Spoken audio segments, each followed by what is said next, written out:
ఒకసారి అన్న పైకి పోదన్నా.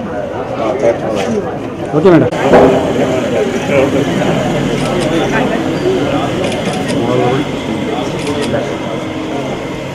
అందరూ ఒకసారి చూడండి. సైకిల్ తప్పకుండా సపోర్ట్ చేయండి. మన సార్ని సార్ మళ్ళీ సార్ వస్తే సార్ రెండు ప్రామిషన్ చేస్తున్నారు. దొంగలు లేని నగరం ఒకటి సురక్షిత మంచినీళ్ళు అవునమ్మా. మొన్న ఆదివారం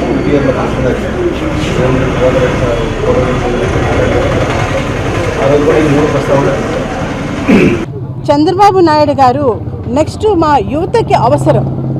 తెలుగుదేశం పార్టీ రావటము మా యూత్కి ఎంతో అవసరం. ఎందుకంటే ఈ 5 సంవత్సరాల్లో ఒక్కసారి కూడా డిఎస్సి ఎగ్జామినేషను అనౌన్స్ చేసిన పాపాన పోలేదు. చేస్తారు అని చెప్పేసి యువత ఎదురు చూపులతోనే సరిపోయింది, కానీ జరగలేదు. అదే చంద్రబాబు నాయుడు గారు వచ్చిన తర్వాత తప్పకుండా మెగా డిఎస్సి ఎగ్జామ్ అనౌన్స్ చేస్తామని చెప్పటము, తర్వాత ఫ్యాక్టరీస్ని విజన్ ఉన్న నాయకుడు కాబట్టి కొత్త ఫ్యాక్టరీస్ని తర్వాత కంపెనీస్ని ఆంధ్రాలో పెట్టుబడులు పెట్టే విధంగా వాళ్ళని అట్రాక్ట్ చేసి తీసుకొని వచ్చి తద్వారా మొత్తం 20 లక్షల ఉద్యోగాలు ఇస్తాము అన్న అష్యూరెన్స్ ఇవ్వటం, ఇవన్నీ తప్పకుండా చేస్తారు అనే నమ్మకం మాకుంది. ప్లస్ ఈ ఉద్యోగాలు వచ్చేంత వరకు నిరుద్యోగ భృతి ప్రతి ఒక్కళ్ళకి యువతకి 3,000 రూపాయలు ఇస్తామని చెప్పటం జరిగింది.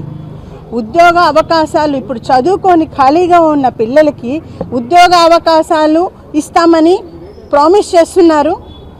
తద్వారా ఉద్యోగాలు వస్తాయి.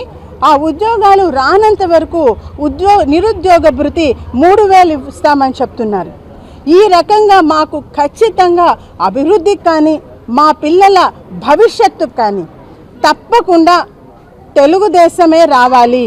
కాబట్టి మా యొక్క అమూల్యమైన ఓటుని సైకిల్ గుర్తుకు వేసి తెలుగుదేశాన్ని గెలిపించుకుంటాం. ఎమ్మెల్యేగా నారాయణ గారిని, ఎంపీగా వేమిరెడ్డి ప్రభాకర్ రెడ్డి గారినే మేము ఎన్నుకుంటాము. ఇది తథ్యం, ఇది తప్పకుండా మా కోసం మేము చేసుకుంటాము.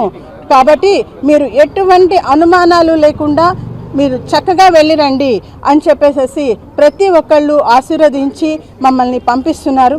వారి యొక్క నమ్మకానికి నా హృదయపూర్వకమైన ధన్యవాదాలు. Thank you.